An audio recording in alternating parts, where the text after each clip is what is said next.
Los artesanos de la Loma de la Cruz vemos el Canal 2, el canal de nuestra gente. Los invitamos para que vengan al Parque Artesanal Loma de la Cruz, a la tradición artesanal, folclórica y musical de la ciudad de Cali.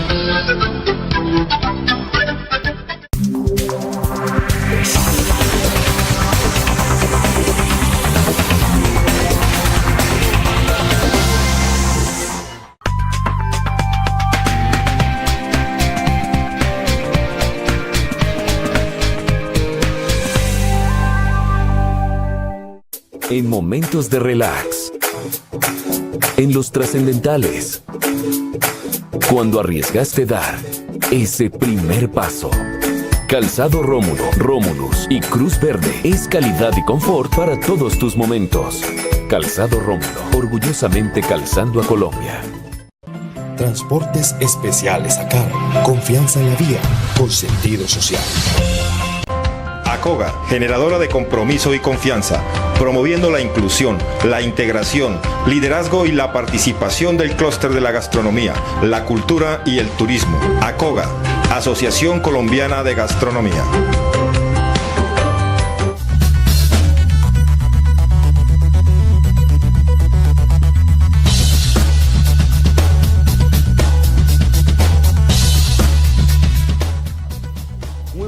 A toda nuestra amable audiencia e internautas.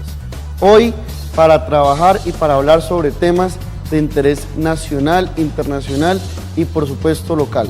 Estamos en compañía de Orlando Riasgos, quien ya es conocido por ustedes, y esperamos que esta mañana sea muy satisfactoria en la cantidad de análisis, por supuesto, que tenemos para ustedes. Muy buenos días, Orlando. Muy buenos días, Sebastián, muchas gracias por la invitación. Un cordial saludo a todos los televidentes. Y aquí estaremos para discutir ya en medio después de que terminó este intenso fenómeno de la Niña, con ya un calorcito que siente en la ciudad de Cali, para discutir sobre temas de interés nacional y regional. Muchas gracias. Claro que sí. Bueno, en primera instancia queremos proponerle a la mesa de trabajo analizar un poco sobre el tema de Venezuela, tanto las elecciones y la crisis fronteriza que hay, porque en Cúcuta están siendo, digamos, desalojados de un espacio deportivo, cerca de 900 venezolanos que han estado allí temperando estas últimas semanas. Entonces, pues digamos, la idea de la administración municipal de Cúcuta es recuperar ese espacio público y reglamentar lo necesario frente a estos venezolanos, y los que no tengan permiso de estancia, los que no puedan tener la cédula de extranjería, pues devolverlos al vecino país. Orlando, ¿usted qué piensa de esta situación?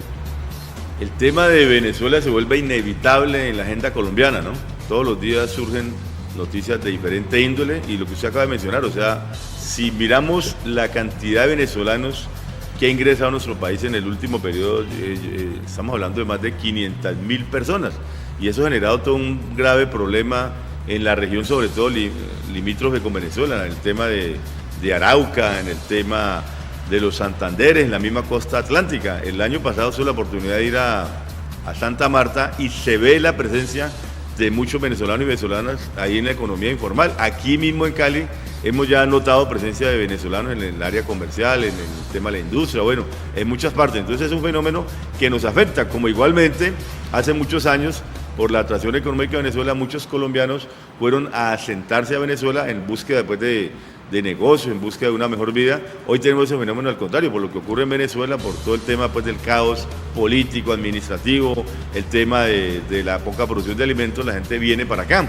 y se presenta la situación como la que está presentando en Cúcuta, gravísima, porque ya no aguanta más el tema de la ciudad con tanta población, el tema de los servicios públicos, el tema ambiental, y le toca tomar medidas de esa naturaleza. Yo creo que sería importante que los dos gobiernos se sentaran a regular ese tema, porque es que parece que al estar abierta la frontera, la gente puede ir y venir, no hay ningún control, y algunas personas van ingresando a Colombia y se van viniendo no solamente se quedan en ese territorio, sino que se van viniendo para acá. Entonces, ese es un tema, yo creo que hay que resolverlo con la sentada de los dos presidentes, pero como no se hablan, como cada uno dice sus diatribas por aparte, entonces no hay una relación. Le tocaría a la Cancillería Internacional, a la Ministra de Relaciones Internacionales, resolver el tema, pero es un grave problema para Cúcuta que se repercute en las diferentes ciudades de Colombia. Claro, querido Orlando. Resulta que salió un reportaje diciendo que en Colombia más o menos la misma población que en Villavicencio, lo que usted estaba diciendo, más o menos entre 500 y 600 mil personas. Eso genera una presión muy fuerte sobre las administraciones municipales, sobre los sistemas de salud, sobre los sistemas de atención inmediata. Entonces, la invitación que usted propone a los dos mandatarios me parece sensata, me parece ecuánime, más cuando se está empezando a hacer campaña tanto en Venezuela como en Colombia frente a esta crisis humanitaria, esta crisis de gobernabilidad. Recordemos que la semana pasada la señora Marta Lucía Ramírez salió mirando al horizonte en un centro comercial con las cenas vacías, ¿no? Con las estanterías vacías, diciendo que ella no quiere que a Colombia le pase lo mismo que a Venezuela. Eso es, desde mi punto de vista personal, muy feo, muy traumático, muy falto de altura, poner que la situación humanitaria, las situaciones con hambre que están viviendo fuertes contingentes de venezolanos, sea usado por la extrema derecha para usar eso en su argumentación y en sus campañas políticas. Es como si Venezuela o como si Panamá hicieran alusión al narcotráfico y que no quisieran un Pablo Escobar, o hicieran alusión a la falta de alimentación idónea en Chocó y en La Guajira, que vemos que los niños se mueren de hambre y de sed, y hacer campaña con eso. Entonces me parece que frente a estos debates, eso es un solo ejemplo, porque Vargas Lleras también ha dicho algo sobre Venezuela, refiriéndose hace algunos meses de forma que él consideró no peyorativa, pero mi manera de ver fue muy peyorativa en la medida que trató de venecos a los venezolanos. E igualmente, digamos, la relación que está estableciéndose nuevamente frente a Maduro y Santos, esa tensión entre los mandatarios de la que usted hizo alusión ahora, que va a despertar un sentimiento aún más radical de nacionalismos, porque se avecinan tanto en Venezuela como en Colombia elecciones en Colombia elecciones al Congreso y a la presidencia. En Venezuela se adelantaron las elecciones presidenciales. Entonces sí me parece, Orlando, que usted que maneja estos temas, estas coyunturas políticas, pues nos pueda ampliar un poco más el panorama. Entonces, me quiero referir al primer punto que usted menciona sobre la crisis humanitaria, que es cierta, es de verdad, ya lo decíamos, pues cómo vino ocurriendo en diferentes partes de la región colombiana con la migración de estos venezolanos, que muchos de ellos, la mayoría, son hijos de padres colombianos y venezolanos, tienen la doble nacionalidad y por lo tanto gozan de algunos derechos acá, porque los hijos son de padres colombianos o madres colombianas y por lo tanto tienen inclusive alguna nacionalidad colombiana. En los departamentos, la Secretaría de Gobierno del Valle del Cauca, con Inmigración Nacional, funciona una comisión humanitaria que hace un censo de las personas que están en la ciudad y que genera alguna ayuda humanitaria. Creo que debe accionar eso en el Valle del Cauca. Yo sé que ha funcionado la Secretaría de Gobierno departamental, pero en las otras ciudades también, porque tener 500.000 personas de la noche a la mañana que no tienen educación, que no tienen alimento, que no tienen dónde dormir, es muy gravísimo, que no tienen empleo. Entonces es un tema de seguridad social, ambiental que se debe resolver y por lo tanto también, fuera la relación con las cancillerías y con el tema presidencial, deben accionarse esas comisiones a nivel departamental que son de ayuda humanitaria. El segundo tema, completamente de acuerdo con usted.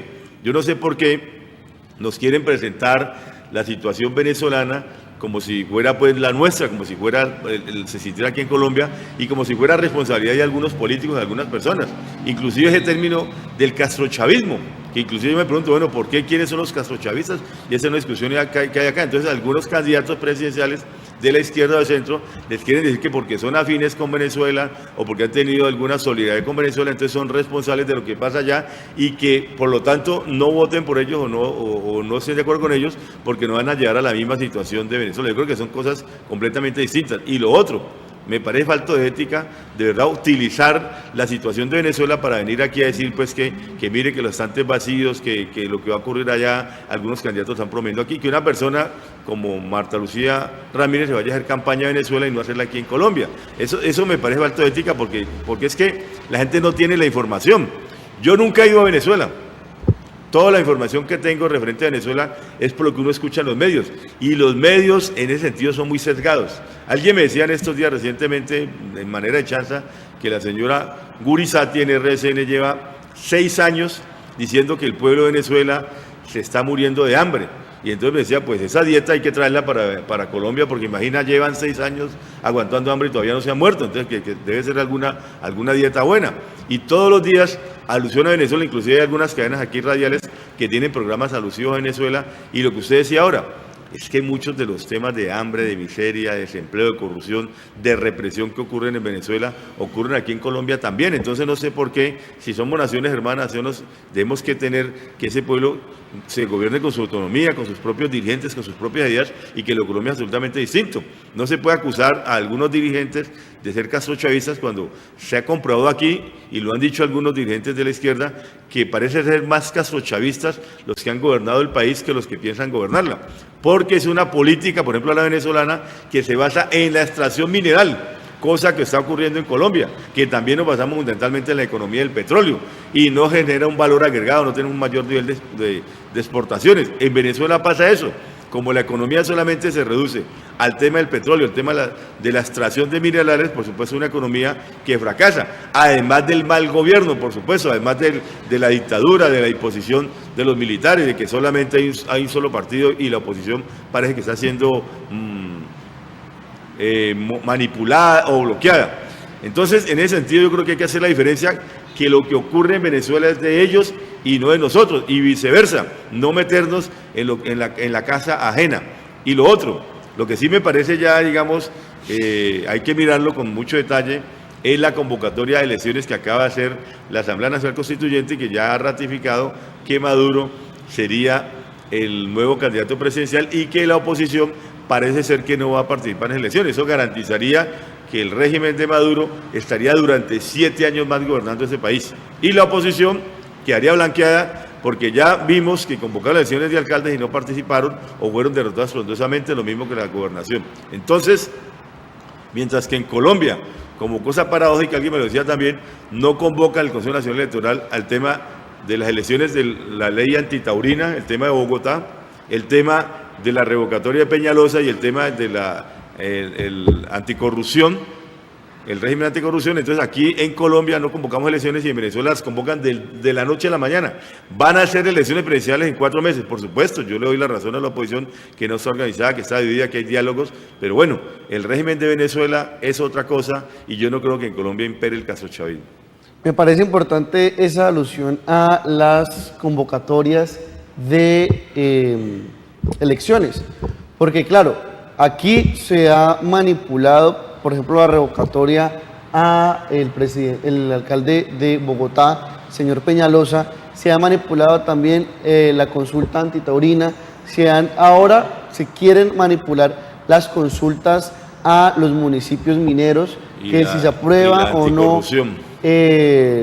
la extracción minera de los territorios en ciertos territorios. Entonces ya varias asociaciones y varios gremios de ingenieros de petróleos y minas están diciendo que eso no se puede dejar a la voluntad popular, porque entonces empieza todo un proceso de populismos muy locales, a lo cual yo no estoy de acuerdo, porque los municipios también tienen su propia autonomía y también pueden, digamos, elegir o no y ser parte de esas consultas si quieren o no minería en sus territorios.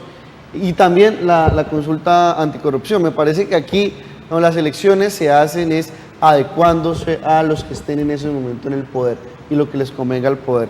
Las firmas para la revocatoria de Peñalosa, el alcalde de Bogotá, se dieron, y ahora el Consejo Nacional Electoral es el que todavía no ha dado luz verde frente a cuándo, frente a cómo, y lo que se tira en la pelota frente a la registraduría es que las alcaldías y los departamentos tienen que hacer todo ese proceso de revocatoria y de consulta popular, cosa que pues no se hará, porque digamos, Peñalosa no va a propiciar una consulta para su revocatoria, o sea, ni más faltaba. Entonces, claro, todas estas artimañas hacen que sea una democracia constreñida. Y si digamos, miramos el lado venezolano, pues también podemos entender que no es la democracia perfecta. De hecho, muchos hablan de autoritarismo, puede que sea un sistema autoritario, pero vamos, ellos han elegido desde hace 20 años este mismo sistema. En digamos, alguna manera relación con la oposición, porque en el 2005 la oposición no se presenta a elecciones y ahí es cuando el chavismo gana el 100% de los escaños en el Parlamento y es lo que hace que puedan cambiar la Constitución y puedan cambiar a su antojo todo el sistema de reglas políticas que tenía Venezuela en estos momentos. Entonces, claro, esa gabela de hace 13 años fue lo que ahora están viendo que no le salió bien en esa lógica de oposición. Ahora tampoco se piensan lanzar a elecciones para no hacerle supuestamente el juego político a Maduro. Yo creo que cometen un grave error, porque en las elecciones pasadas estuvieron a punto de ganarlas, ahora la crisis ha aumentado, pueden entonces aspirar de verdad a ganarlas y a restituir la Asamblea Nacional Constituyente, tumbando restituyendo la Asamblea Nacional, tumbando la Asamblea Constituyente, que es la que ahora está gobernando de alguna manera en Venezuela. Estoy de acuerdo contigo en ese análisis, en el sentido de que si la oposición no va con candidatos propios o un solo candidato, cometería un error, porque entonces dejaría que el régimen de Maduro se consolide durante 7 años más y sería candidato único, como ya ha pasado en las elecciones anteriores. Y si hay ese descontento, si hay esa gran animadversión hacia el gobierno de Maduro, si efectivamente la crisis alimentaria, todo el tema de violencia que ocurre en Venezuela, pues es cierto, seguramente habrá un pueblo decidido a votar por el candidato que sea y acabar con el régimen chavista y madurista. Entonces se trata de ir a elecciones, que es lo que han pedido siempre. Entonces ahí es donde está la gran contradicción. Pidieron elecciones a los alcaldes y lo hicieron y perdieron, elecciones a gobernadores y perdieron. Entonces ahora han venido programando que tiene que hacer elecciones libres a presidencia de la República, y ahora que lo van a hacer, dice que no, que es muy rápido. Yo no sé entonces a qué van a acudir, porque entonces van a acudir a lo que pasó con el señor el militar Óscar Pérez, que asesinaron recientemente, o van a volver a acudir a las tomas sangrientas que hicieron en las calles, y eso es lo que genera más represión y más violencia. Yo creo que la salida en Venezuela frente al tema democrático son las elecciones, y debían de participar. Ahora, si no participan, pues ellos sabrán atenerse a las consecuencias. 7 años más del régimen de Maduro, y eso es indiscutible. Si ganan las elecciones y son un solo candidato, pues están convocando a las elecciones y no es una dictadura. Eso es lo que hay que discutir, si efectivamente allá ya no existe el poder constitucional, no existe el poder judicial, o solamente es el ejecutivo que están mandando los militares. Pero Venezuela se volvió el tema recurrente de todos los días y afecta la campaña electoral en Colombia, porque quieren acusar a algunos candidatos de que son afectos al régimen de Castro chavista y nos amenazan todos los días con el coco de que si gana Petro, que si gana De la Calle, que si gana Clara López, que si gana Fajardo, eso va a ocurrir. Yo creo que eso no es cierto. Es completamente distinto la opinión, la ideología de los candidatos colombianos de la izquierda, de la centroizquierda, a lo que pasa en Venezuela. Yo creo que no hay que hacer alusión a eso, y así lo han demostrado en diferentes debates. Lo que pasa es que se ha asistido, hay que decirlo, solidaridad, digamos, con el régimen de Chávez cuando existió, que hay, digamos, algunos candidatos que son de izquierda, por supuesto tienen ideologías preferentes con Cuba, pero no quiere decir que esté empezando que en Colombia va a ocurrir eso. En Colombia es imposible, constante las condiciones hoy, que algún candidato de los que gane pueda hacer lo mismo que ha ocurrido en Venezuela. Además, Colombia tiene otras condiciones económicas. Aquí hay efectivamente controles y han sido convocadas unas elecciones democráticas que, digamos, como nunca se ha visto, tienen hay una gran cantidad de candidatos de diferentes opciones. Entonces, decir que lo que ocurre en Venezuela es la imagen de lo que no puede ocurrir en Colombia, yo creo que eso no es acertado. Listo, Orlando. Lo que usted dice me hace pensar en las campañas y en las coaliciones y en cómo se están organizando los diferentes actores y los diferentes candidatos en el mapa político. Entonces me hace pensar, por ejemplo, en las dos grandes coaliciones que hay y otros 2 o 3 candidatos muy fuertes. Ya esta semana salió la coalición de Uribe Pastrana, que es la de derecha, o en algunas medidas yo me atrevería a decir de extrema derecha, en la cual sale por el Centro Democrático Iván Duque, sale por el conservador Marta Lucía Ramírez y sale de una ala independiente del conservatismo el señor Alejandro Ordóñez. Entonces estas 3 opciones van a ir a marzo a hacer campaña, a votar una consulta interpartidista y el que sale de allí entonces es el que sale de ese contubernio de Uribe y Pastrana, que tienen claramente un propósito, y usted lo acabó de decir, pero yo lo quiero decir con palabras más apegadas a la realidad: destruir los acuerdos de paz, destruir el proceso de implementación de los acuerdos con las FARC, digamos, retroceder al país a una situación de conflicto, porque claramente a ellos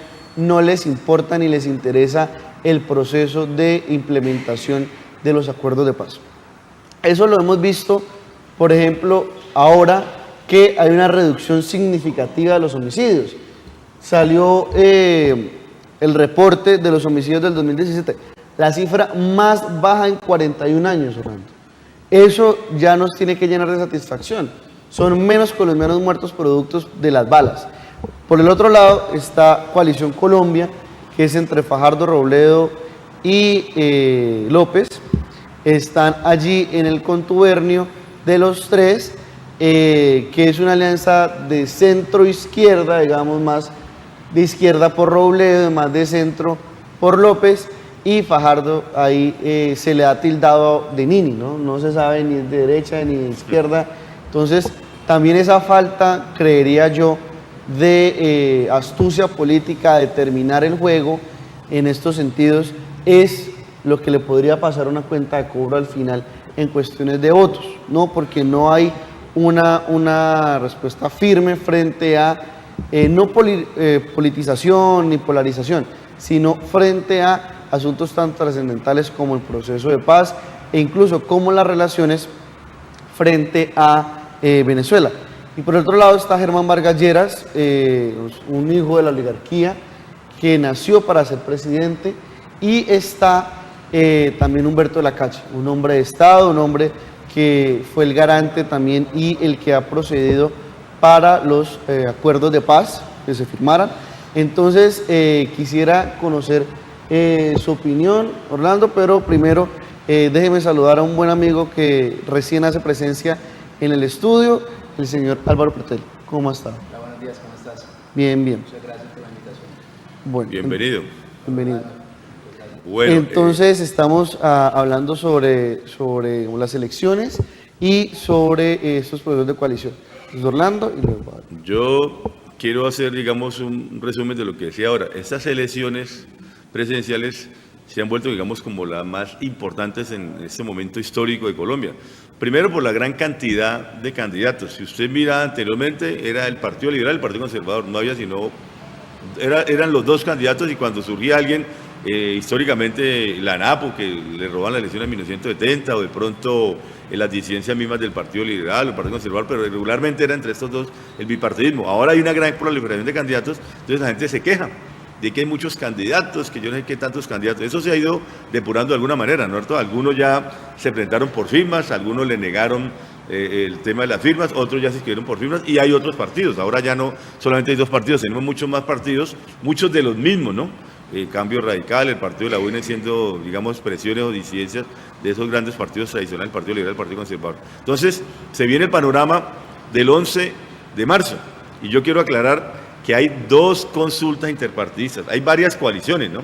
Hay varias coaliciones, como usted lo menciona, pero hay dos consultas interpartidistas, porque el diario El País sacó un titular ayer, digamos, que a mí me gustó. Los del no dijeron sí a la consulta interpartidista, y los del sí dijeron no a la consulta interpartidista, a medias, ¿no? Porque resulta que los de la derecha, como usted menciona, el tema de Uribe y Pastrana, decidieron tener tres candidatos y van a dirimir sus fuerzas mediante la consulta interpartidista. La de centro izquierda, la de Petro, la de Clara López y la de Caicedo, se quedó en la mitad, porque Clara López dijo que ella quería una consulta mayoritaria donde estuviera Fajardo de la Calle, que por lo tanto iba a esperar, pero sí se va a realizar entre la de Petro y Caicedo. Entonces va a haber dos consultas interpartidistas.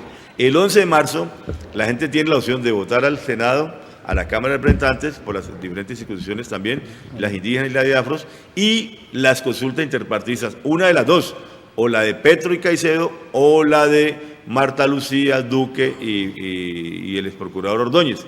Esas dos consultas. Entonces ahora se va a, digamos, ese panorama de tantos candidatos, de 50 candidatos, ahora encontramos que ya va a haber un solo candidato de Pastrana Uribe, un solo candidato que sería Petro o Caicedo, y esperando pues el que ya existe de la coalición de Fajardo, Robledo y Claudia López. Y los otros, usted ya menciona, va a estar Vargas Lleras, seguramente va a estar de la calle, y va a ser unas elecciones el 27 de mayo muy interesantes, porque va a haber para escoger de las diferentes tendencias, y eso se trata en una democracia, que usted pueda escoger a la izquierda, a la centroizquierda, a la derecha, a la centro derecha, o a la extrema derecha, o a los independientes. Entonces, donde efectivamente, y va a haber unos buenos debates, porque esos representan diferentes ideologías, diferentes tendencias. No se trata aquí que solamente, como ha ocurrido históricamente, digamos que escoger entre los mismos. Ahora hay diferentes opciones. Ojalá los medios de comunicación le den la oportunidad a todos los candidatos de expresarse, porque lo que regularmente ocurre, que hacen los grandes debates, entonces uno, el que está en las encuestas, por ahí con el 20% lo invitan, y el que está con el 2% no lo invitan. Entonces resulta que eso no nos sirve. Nosotros los colombianos queremos escuchar a las diferentes tendencias y votar libremente, soberanamente por el que queremos, y que eso sirva para que usted planteaba ahora, que en Colombia las cosas se definan por la vía democrática, por la vía pacífica, y no por el tema de la violencia, porque es efectivamente muchos de esos candidatos quieren hacer trizas los acuerdos de paz, cuando efectivamente se ha demostrado que dejar las armas en Colombia y llegar a la vida civil, hacer la política, ha sido importante por el país, porque ha acabado con la violencia en muchos sectores, porque ha disminuido los homicidios y porque permite atacar un tema fundamental, que es el tema del narcotráfico. Aquí en Colombia, por estar trabajando el tema pues, de los partidos políticos, el tema de la ideología izquierda, nos olvidamos de los problemas centrales de la comunidad, el problema del narcotráfico, el problema de la seguridad ciudadana. Entonces yo creo que en Colombia hay un buen escenario para unas elecciones, un debate importante, y esas coaliciones están andando, y nos toca a nosotros decidir por qué lado nos vamos. Listo. Álvaro. Bueno, de las elecciones presidenciales, considero que ahorita en marzo, con las elecciones al Congreso, vamos a tener un medidor y vamos a sacar la temperatura de lo que va a ocurrir. Pero no solo es sacar la temperatura, sino que va a definir mucho de lo que va a terminar pasando. ¿Qué puedo leer? Lo que ocurrió con las coaliciones del sí, que no lograron unirse, es básicamente por un miedo de que no tengan una fuerza en las elecciones al Congreso, no tengan una vasta representación que les dé el poder de decisión ante la gente y les dé mayor influencia. Si, por ejemplo, Partido Verde o el Polo Democrático no sacan un gran número de curules, eso va a verse afectado también en su elección presidencial, y eso va a hacer que el próximo presidente, si llegase a ser ellos, no tuvieran suficiente poder. Es por eso que lo que puedo leer es que hay un poco de timidez y mucha anuencia a unirse, precisamente por ese miedo a que en marzo no ocurran cosas positivas con estas coaliciones o con sus candidatos. Como dice Orlando, es vital que este proceso de elecciones no siga hablándose con esa polarización de un sí o de un no, porque viene desde hace mucho tiempo, viene después de todo lo del proceso de paz, y eso ha polarizado el país, y el país tampoco no está llamado a seguir repitiendo el mismo discurso, se quieren cosas nuevas. Por eso temas tan interesantes como los de la consulta anticorrupción. Sin embargo, si no se logran consensos, si no es posible superar muchos temas individuales y ver de que hay un fin común por encima de candidatos, que hay un fin común por encima de un determinado partido, no va a ser posible tener un cambio positivo, no va a ser posible tener una influencia positiva en las elecciones. El tema de elecciones al Congreso ahora en el Valle del Cauca está muy peleado, está bastante dividido, y las fuerzas se reparten entre los diferentes partidos. Este fin de semana salió el análisis de la Silla Pacífico, donde mostraba que pueden ser diferentes apellidos, pero están ubicados en los mismos partidos, pero son representantes de los mismos movimientos generacionales. El Valle del Cauca está buscando que se renueven muchos liderazgos, y estas elecciones tienen algunos candidatos, como comentabas, que representan cosas diferentes, que pueden servir para medir esa temperatura primero en el Valle del Cauca, que si bien maneja un voto de opinión fuerte en Cali, en el resto del departamento tiene una maquinaria, y también nos va a servir para representar el Valle del Cauca cómo se va a mover hacia las elecciones presidenciales, que eso va a determinar el futuro de muchas obras importantes para el Valle del Cauca, obras como de conexión y logística, como las vías a los llanos orientales, como restaurar el tren del Pacífico, o como fortalecer instituciones y fortalecer Buenaventura. Claro que sí, Álvaro. aquí estoy releyendo una nota de la BBC que en el marco del iFestival Cartagena, que empieza esta semana, se la hacen a el escritor colombiano Enrique Serrano. Y él, digamos, tiene una lectura muy crítica frente a la historia de Colombia. Palabras más, palabras menos, dice que Colombia es una nación adolescente, es una nación que no se ha proyectado a 50, 70 o a 100 años, que todavía sigue en estos, digamos, procesos todavía muy particulares, muy regionales, muy a corto plazo.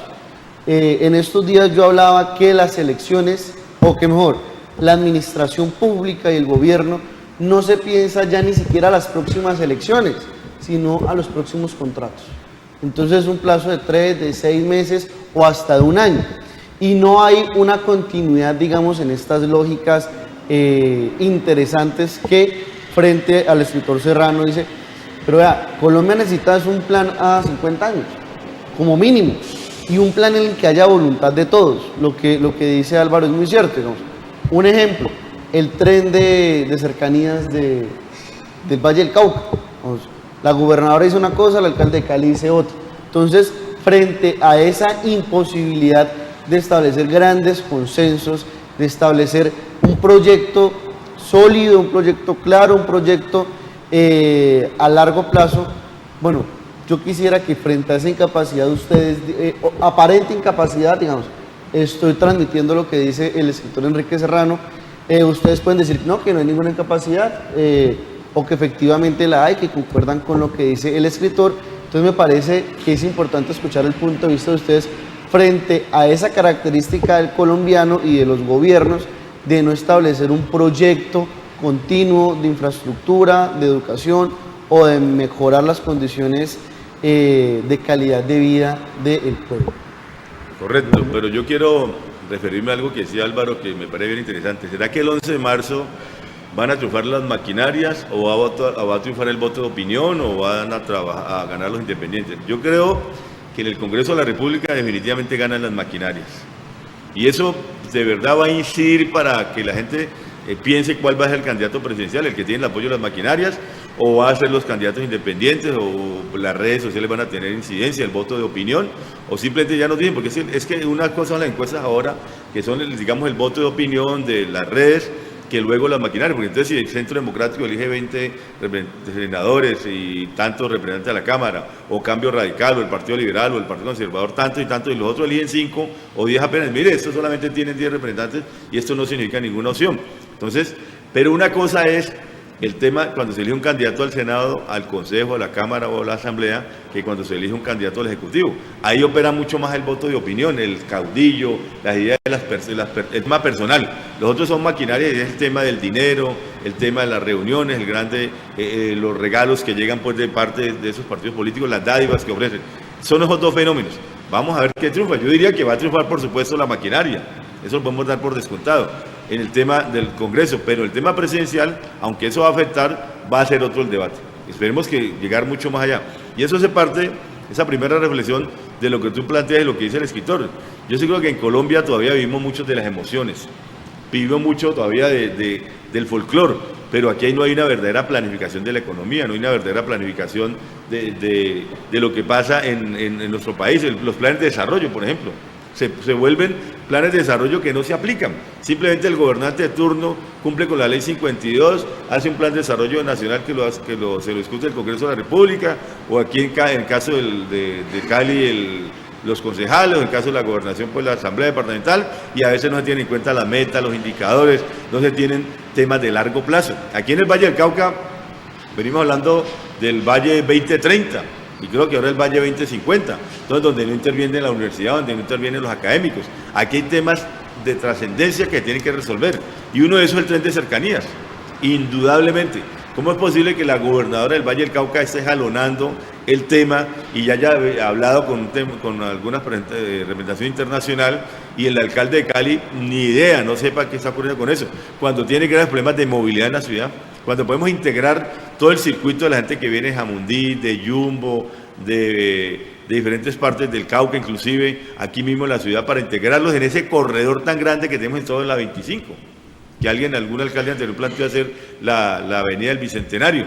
Ese tema, eso hay que recuperarlo, inclusive por un tema ambiental. Si usted mira ese corredor férreo, alrededor ese canal de Aguas Negras, lo que ocurre en la galería de Santa Elena, eso es una zona a recuperar. Si logramos que eso se articule, que inclusive esa separación que hay entre el norte y el centro de la ciudad, o el oriente, perdón, de la ciudad, es una zona segregada completamente. Entonces son temas de gran planificación, pero no hace parte de la agenda de los alcaldes, son temas simplemente políticos. Entonces aquí hay que buscar que efectivamente hayan planes a largo plazo, con indicadores, con metas, con presupuesto, porque por ejemplo lo que está ocurriendo con el PAE, que es la alimentación escolar, hablamos que primero la educación. O sea que el PAE, el gobierno nacional, le traslada la responsabilidad a los municipios y a los departamentos, pero no le traslada los recursos. Entonces no hay esa coherencia. Yo estoy de acuerdo. Hay que planificar mucho más, hay que tener muchos más resultados en las metas de los gobernantes. Tenemos que exigirle a los gobernantes que cumplan con sus metas, con su plan de desarrollo, y que efectivamente ese sea el voto programático que tanto pedimos, que no se aplica en Colombia. Bueno, Álvaro, y frente, digamos, a esta reflexión amplia que hace Orlando, que yo mencioné recién, la quisiera centrar a un proyecto estratégico para el Valle del Cauca y para la región, que es el tren de cercanías. Bien, antes quisiera hablar de algo. La planeación territorial y la planeación urbana estamos llenos de planes de ordenamiento, de planes de visiones de desarrollo, pero todas están guardadas. Entonces, lo importante antes de pensar y de realizar un gran plan, como pongo un ejemplo, el plan Diamante, Caribe y Santanderes, fue un plan de unión de 5 departamentos de la costa Caribe junto con Santander, que costó mucho dinero de regalías, pero hoy lo hizo un gran equipo en España, pero hoy está guardado en una biblioteca y no se ejecutan la gran parte de obras. Entonces, lo primero es fortalecer las instituciones para que esos planes que se realicen realmente se ejecuten y tengan el impacto que se proyecta. Lo segundo es, en la administración muchas veces se resuelven problemas de corto plazo, se apagan muchos incendios, pero la visión que se debe tener es una visión integral a largo plazo, a 20, 30, 50 años. Y las formas en que se deben pensar esos temas de ordenamiento territorial no son ni siquiera de una ciudad, sino de regiones, porque nosotros vivimos en un mundo de regiones. Y los hechos que ocurran en Cali no son aislados con los hechos que ocurren en Buenaventura. Por eso los instrumentos de ordenamiento territorial deben ir pensados en diferentes etapas. El Plan Nacional de Desarrollo, digamos que es algo muy general, pero Colombia es un país que tiene una región, tiene una consolidación por regiones. Pongo el ejemplo de nosotros, el Bloque Pacífico. El Bloque Pacífico unido tiene unas características mucho más potentes que el triángulo del eje cafetero, por ejemplo, o que en la costa. Unir los departamentos del Pacífico, dar una planeación coherente y realizar obras integrales y estructurantes entre los departamentos del Pacífico, Valle, Cauca, Nariño, Chocó, es el primer paso de un ordenamiento territorial. Después ir acortando eso. En esa primer visión se dan unos esbozos de proyectos y una visión general de ese largo plazo. Después es ir acortándolo en hacer planes subregionales entre diferentes núcleos poblados, porque las ciudades son las que están jalonando el desarrollo actualmente.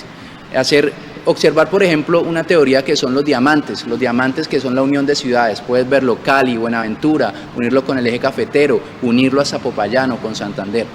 Y después tú vas acortándolo y lo llevas ya a una etapa en que te ejecutes los proyectos, porque muchas veces lo que pasa en estos planes como en Cali Visión 2030 es que se dan unas líneas generales de proyectos, pero no se realiza la factibilidad del proyecto, no se condensa en un diseño, que es lo que se necesita a la hora de pensar y ejecutar, porque eso atrasa mucho más el tiempo. Ahora, fortaleciendo las instituciones y haciendo una planeación coherente, territorial, que piense en las regiones, esa es una manera de lograr un desarrollo a largo plazo que se necesita. Pensémoslo en otro tema, en competitividad. Si queremos ser más competitivos en el Valle del Cauca, no es solo pensar en el Valle, es pensar todas las bondades que brinda el Pacífico, y es por eso esta planeación tan importante. Y ahora un proyecto estrella, que es el Ferrocarril del Pacífico. El Ferrocarril del Pacífico es esa gran obra de infraestructura que trajo el desarrollo y el dinamismo al Valle del Cauca y a Cali. Cuando empieza en 1915 el ferrocarril a construirse, en 1848 en Buenaventura a construirse y llega en Cali en 1915, Cali no era la ciudad más importante del suroccidente colombiano. Cali era un cruce de caminos y puede catalogarse un tugurio, tenía 12.000 habitantes. El ferrocarril le brindó el dinamismo económico que tiene, al darle mayor cercanía con Buenaventura, al darle mayor cercanía con la ciudad más importante del momento, que era Popayán. Sin embargo, por diferentes dinámicas, primó el interés de los camioneros, por ejemplo, que tienen un gran poder político. El ferrocarril cayó en desuso y generó algo que tú explicabas ahora, Orlando, una cicatriz que está viviendo la ciudad entre dos, Oriente y Occidente. Sin embargo, es un espacio verde, es un espacio libre que tiene un potencial enorme para realizar muchos trabajos. Y esto no es un fenómeno solo de Cali. A nivel de Sudamérica, las vías férreas están en desuso, tampoco de Colombia, en México, en Guatemala, en Ecuador. Y es un espacio y un potencial de renovación. El ferrocarril puede traer diferentes elementos importantes. Primero, una solución de movilidad intermunicipal y de carácter regional. Segundo, integrar temas no solamente de pasajeros, sino de carga y descarga. Y tercero, un ordenamiento urbanístico que necesita la ciudad, porque no podemos olvidarnos de que, a pesar de que muchas personas se quejen del mío y de las frecuencias, el mío le cambió la cara a la ciudad en temas de ordenamiento y en temas de urbanismo. Y lo mismo tiene la oportunidad el ferrocarril, porque cruza, por ejemplo, con canales de agua lluvia, porque cruza con grandes zonas verdes. Entonces, haciendo un proyecto integral con una visión a largo plazo y una visión territorial es importantísimo. Y por último, para que el ferrocarril realmente tenga efectividad, tiene que haber una división desde la parte del ferrocarril que va hacia Buenaventura y del tema de pasajeros que tenga el tramo o el carácter urbano, como por ejemplo, que comunique Jamundí, Cali, Yumbo y Palmira. Es diferente con el que va desde Buenaventura hasta el eje cafetero. Entonces, para que se logre esa conexión del ferrocarril de Buenaventura hasta el eje cafetero, es esencial que se garanticen obras que hagan que este sea más competitivo. La variante de Yumbo a Cerrito, por ejemplo, las conexiones con los puertos y mejorar temas de pendientes y de radios de giro, porque eso hace que hoy, por ejemplo, si se quiere desplazar uno desde Cali hacia Buenaventura en tren, se demore 10 horas, que no significa competitividad para nosotros. Bueno, yo estoy de acuerdo con Álvaro. Yo creo que aquí lo que él ha planteado, ojalá se pueda llevar a puntualizarlo, ¿no? Ojalá efectivamente pensáramos el tren de cercanías, o como lo llamas tú, el tren del Pacífico, porque también incluye a Buenaventura, como un tema intermodal y que resolvería mucho de lo que tenemos hoy en nuestra región. El tema de la movilidad en Cali, de acuerdo completamente, integrar a Jamundí, a Palmira, a Yumbo, integrar a Buenaventura. ¿Cómo es posible que hoy no podamos llevar la carga a Buenaventura por vía ferrocarril, que no se está utilizando? Hay un gran fracaso allí, ¿no? Porque creo que se privatizó el tren del Pacífico. Hay una empresa que está intervenida, pero el Estado tiene que meterse en ese cuento. ¿Cómo es posible que llevemos más de 15 años tratando de hacer la doble calzada Cali-Buenaventura y lo vamos a terminar en el 2030, no se sabe cuándo? Problema de corrupción y toda la cosa. Cuando el ferrocarril está allí, cuando las líneas están allí. En Europa, tú dices, bueno, en Centroamérica no funciona, pero en Europa uno se puede trasladar a muchas partes a diferentes estados en el tren y sale más económico que ir por la carretera o que ir en avión a veces. Entonces, estamos en mora de que efectivamente el tren del Pacífico, el tren de cercanía en Cali funcione. Yo estoy de acuerdo con ello, pero hay que planificar a largo plazo. Aquí los alcaldes ni siquiera logran la asociación de sus diferentes alcaldías. Aquí el alcalde de Cali cree que su reino solamente llega aquí hasta la autopista Cali-Yumbo y no habla nunca con el alcalde de Yumbo, ni con el alcalde de Candelaria, ni el alcalde de Jamundí. Vamos a hacer ahora la doble calzada a Jamundí, y resulta que eso es una horita nomás que se hace así como un parcheo, pero no está integrada a toda la vía panamericana, no hay una integración del tema territorial. Entonces hay que buscar que también eso tenga que ver la planificación con la asociación de alcaldes. No se asocian los alcaldes, cada uno va por su cuenta, cada uno cree que ese es su feudo. Entonces, por ejemplo, que la gobernadora del Valle del Cauca no pueda hacer obras en Cali, que porque es un tema político, ¿no? ¿Cómo así? Tiene que sentarse el señor alcalde, que el alcalde no habla con la gobernadora, que es por celos políticos, tiene que hablar porque ellos son los directores de la orquesta de este ente regional y departamental. Afortunadamente, ya tenemos el RAP Pacífico, ¿no? Que es integrar todo el tema de la región Nariño, la región Cauca, la región Chocó y la región Valle del Cauca, que eso sí nos da una gran importancia, pues estamos hablando de más o menos unos 10 millones de habitantes o más, y eso es un gran mercado, eso es una gran posibilidad y una gran, digamos, una gran dinámica que tenemos en la posibilidad de la competitividad. Si logramos integrar, por ejemplo, ¿cómo es posible que el Pacífico no tenga salida a la Orinoquía, cuando tenemos la vía trazada por Popayán, es ir exactamente al Huila, esa vía está atrasada, yo no sé por qué diablos no se ha hecho durante tantos años. Entonces aquí lo que hay es un atraso, porque efectivamente la autoridad no planifica a largo plazo, y lo que usted dice es cierto también, se vuelven anaqueles, los grandes estudios, las grandes investigaciones, se vuelven anaqueles y los tiran al bulto de la basura, porque simplemente algunos se ganan una plata por hacer investigaciones, pero no se aplican a la realidad. Claro, es importante eso, y yo creo que aquí en la mesa de trabajo hay un consenso frente a lo que dice Enrique Serrano, ¿no? Porque él dice que cuál es la opción para que Colombia, digamos, sea un potencial, para que termine, digamos, esa lucha casi que aldeana, la dirá él, precivilizatoria, es que se abandonen las montañas, obviamente en sentido metafórico, y se invadan y construyan sobre los litorales marítimos, ¿ya? Sobre esos grandes litorales que tiene Colombia, esa división bioceánica. Entonces, verle la cara al Pacífico, no darle la espalda, sino estar frente al Pacífico, y también estar frente al Atlántico, frente al Caribe. Entonces, potencializar toda la cuestión logística, toda la cuestión de puertos, toda la cuestión de infraestructura. Chile también está en ese proceso, ¿no? Chile solamente tiene el litoral pacífico.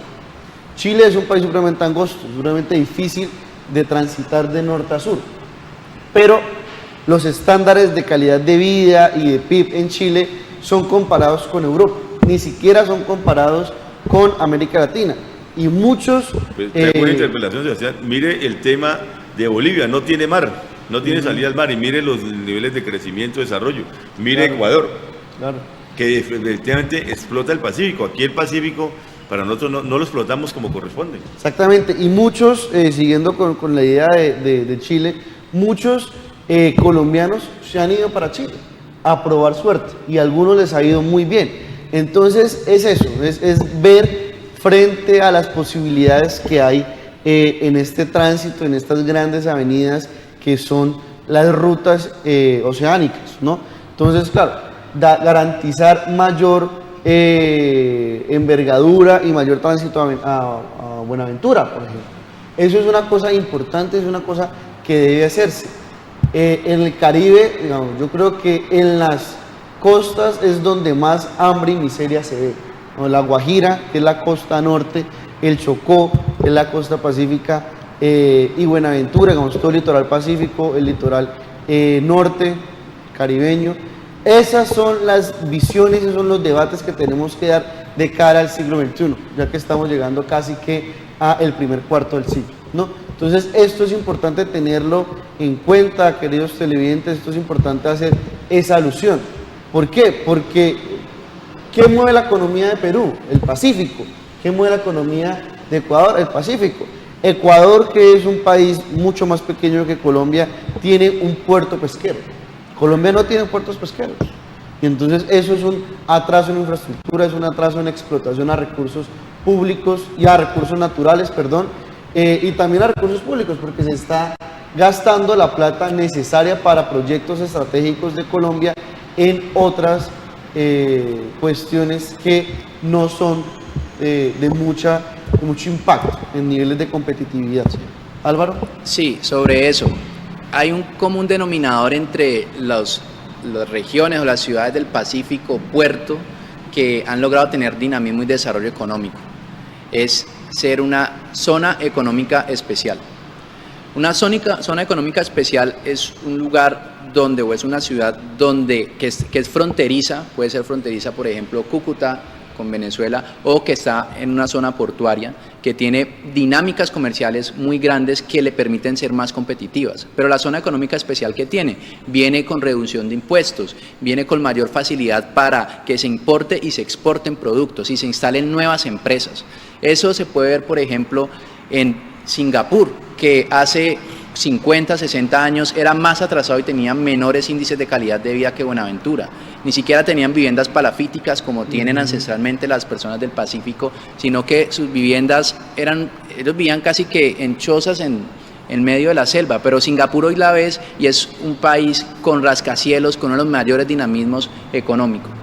Entonces, para que se logre ese desarrollo económico en el Pacífico, es importantísimo aumentar la competitividad a través de unas zonas económicas especiales que hayan mejores características para que las empresas lleguen a estos lugares y acentúen centros productivos para que se mejoren las condiciones de vida. Pero no es solamente que lleguen estas empresas, produzcan o que traigan empresarios o que traigan trabajadores y se vayan, sino que empleen mano de obra local y que redistribuyan sus ingresos en la ciudad actual.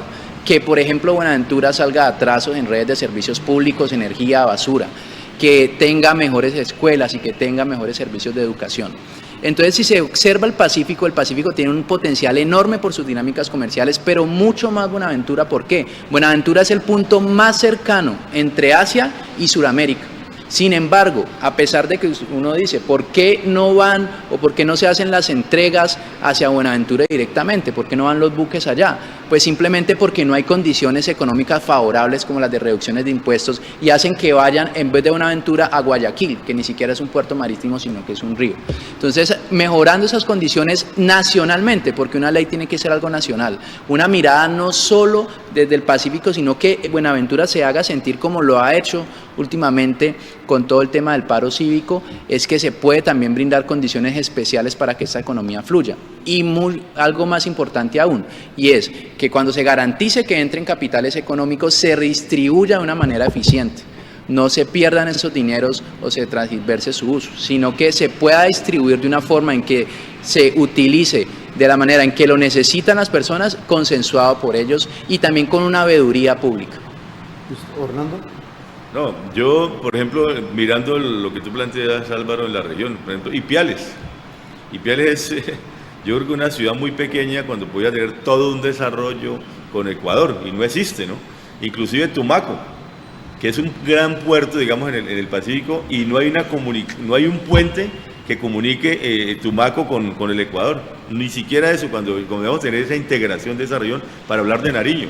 Aquí ya tú lo has dicho, Ventura, por ejemplo, en el Chocó, cuando tenemos una gran integración económica con Panamá, pero eso es una selva completamente, no hay ningún desarrollo allí, o sea, estamos completamente atrasados. ¿Por qué?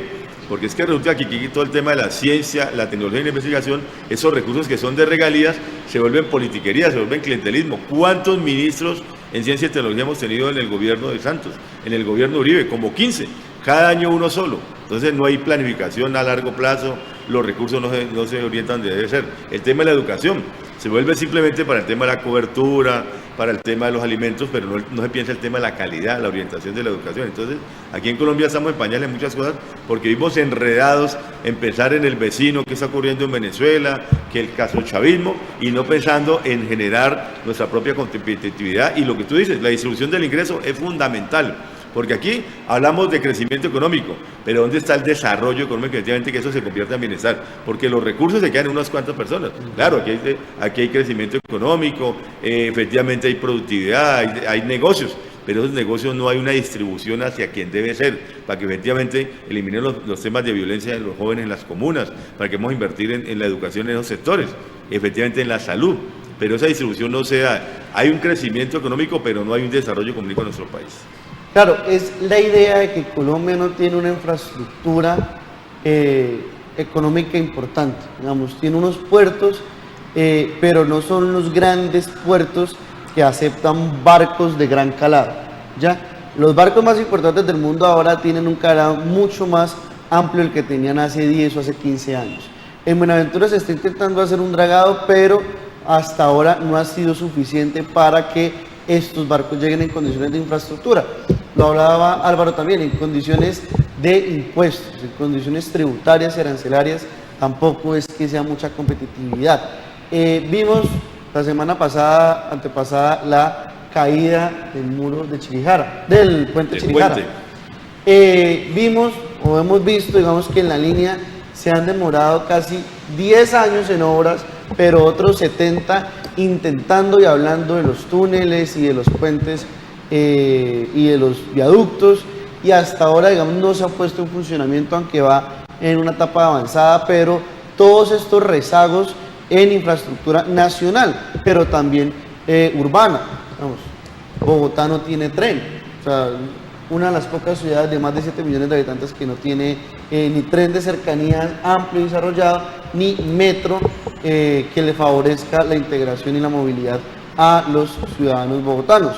Cali es una ciudad también de 2,5 millones de habitantes, una ciudad plana, una ciudad que es centro de un valle y tampoco tiene ni tren de cercanías ni metro que favorezca esta movilidad. Entonces, claro, son muchas cuestiones que van rezagando el desarrollo, van rezagando la competitividad, y eso en últimas hace que se empobrezca aún más lo nacional. Ya los puertos, para volver a la idea de estos, generan solamente riqueza para los dueños, no hay una redistribución en sus entornos. Entonces Barranquilla también tiene una cantidad alarmante de gente que vive en la miseria. Cartagena ni se diga, Buenaventura también, digamos, no cuenta con agua potable las 24 horas. Entonces todas estas consideraciones sobre infraestructura son importantes, pero ¿qué se soluciona? Para ir como cerrando, no, porque digamos este tema no se cierra, que el programa ya está que se acaba, pero sí ir como teniendo unos pilares sobre qué apalancarnos para próximos debates. Uno de ellos, por ejemplo, es que si no vemos lo importante que es estas cuestiones de infraestructura y nos quedamos en la pelea insulsa del castrochavismo, de que vamos a ser como Venezuela, de que el comunismo se nos va a meter a Colombia, o sea, nos quedamos pensando en las próximas elecciones y no en las próximas... Generando miedo, ¿no? Generando miedo, exactamente. Y para qué es importante que nos unamos para generar desarrollo y competitividad e infraestructura. Pero para eso necesitamos unos planes a 20, a 30, a 50 años. Álvaro. Sí, de acuerdo. El debate tiene que salir más allá de las 3 o 4 palabras que se han venido manejando en los últimos años y tiene que pensarse más que, como dice Orlando, un miedo, sino en una visión del desarrollo de un país a largo plazo y tener unos acuerdos y tener realmente una base y una estructura que esté mostrando que hay una idea hacia dónde se quiere llegar. Pilar fundamental para la competitividad es la infraestructura, pero también la educación, no se nos puede olvidar, y la seguridad. Todo eso nos puede brindar mejores entornos para que tengamos una mejor calidad de vida y para que se logre un mejor desarrollo y se atraiga mayor dinamismo económico. Orlando. No, completamente de acuerdo. Yo creo que si no miramos en el largo plazo, nos quedamos simplemente en las coyunturas, en las visiones de corto plazo, no va a pasar absolutamente nada en Colombia. Y a eso nos quieren conducir, ¿no? Eso es lo que está pasando en este debate. No hay profundidad en algunos candidatos, no en todos, porque algunos efectivamente están planteando modelos alternativos, están hablando de la competitividad, la productividad, el bienestar, otros frente a cómo combatir la corrupción, la inseguridad, otros simplemente se quedan y se apoyan en sus maquinarias, otros se apoyan en el odio y simplemente destruir y no construir. Yo creo que Colombia trata de construir y presentar alternativas. Por eso yo decía que efectivamente las elecciones para presidenciales tienen diferentes opciones, pero como no hay información, como no hay discusión, simplemente nos presentan los esquemas, nos conducen al miedo, a decir, no, es que esos representan tal cosa, no voten por aquello porque es que nos van a llevar al despeñadero. Y resulta que en el fondo hay muchas cosas que discutir. No hay una verdadera discusión, no hay una verdadera información, y los medios, por supuesto, son absolutamente manipulados. Si esto escucha en la mañana noticieros radiales, tiene una tendencia ideológica y obedece a un criterio patronal. Y si ustedes los noticieros de televisión, pues ni se diga. Por eso, afortunadamente, este informativo puede aportar diferentes alternativas, invitar a que haya un debate, un conocimiento de lo que está ocurriendo en el país y que sobre esa base tomen decisiones por quién votar, porque hay que participar, ¿no? Yo creo que si queremos combatir la inseguridad, la violencia, no repetir hechos históricos como el 19 de abril de 1970 o el tema del Frente Nacional, todo ese tipo de cosas, tenemos que participar y hay que fortalecer nuestra democracia, nuestra imperfecta democracia, por supuesto, pero es participando y es decidiendo y no quedándonos en la calle como muchos colombianos lo hacen. Claro que sí, queridos televidentes e internautas, ya nos quedan pocos minutos para cerrar el programa. Este programa es una invitación y ustedes conocen nuestra línea editorial, que se informen, que tengan una opinión estructurada. Nosotros hacemos una selección de los mejores panelistas, profesores universitarios, personas de la academia, personas de la investigación, personas de la política, empresarios también han acompañado estas mañanas durante este tiempo. Entonces la idea para ustedes, queridos televidentes e internautas, es que piensen en quién van a votar, piensen en las próximas generaciones, piensen en qué candidato les va a construir a ustedes el país en el que sueñan vivir, en desarrollos de infraestructura, en desarrollos de educación, en desarrollos de seguridad. en medios de comunicación alternativos y medios de comunicación que no tengan la opinión centrada de un grupo empresarial. Pensando en todo eso es que ustedes van a hacer una excelente elección para las próximas votaciones, porque de lo contrario nos quedamos pensando en miedos y en fantasmas que realmente no existen, como el famoso castrochavismo o que Colombia va a ser una república comunista. Todo eso es totalmente falso. Colombia lo que necesita es orientarse hacia el futuro, es proyectarse, es pensarse a 30, 50 años en desarrollo de infraestructura, en puertos, en universidades, en acceso a más y mejores servicios, servicios de educación, servicios públicos, servicios de transporte, servicios de movilidad.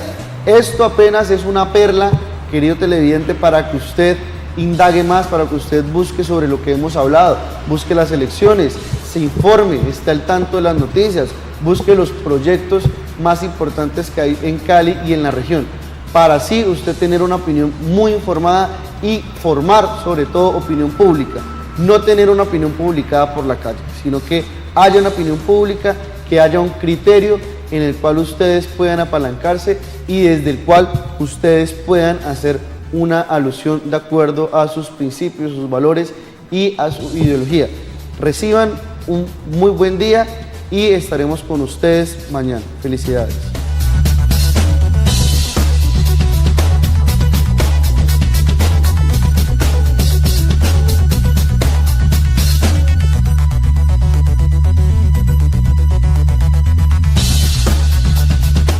En momentos de relax.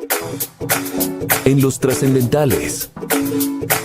Cuando arriesgaste dar ese primer paso. Calzado Rómulo, Rómulus y Cruz Verde es calidad y confort para todos tus momentos. Calzado Rómulo, orgullosamente calzando a Colombia. Transportes especiales a cargo. Confianza en la vía con sentido social. ACOGA, generadora de compromiso y confianza, promoviendo la inclusión, la integración, liderazgo y la participación del clúster de la gastronomía, la cultura y el turismo. ACOGA, Asociación Colombiana de Gastronomía.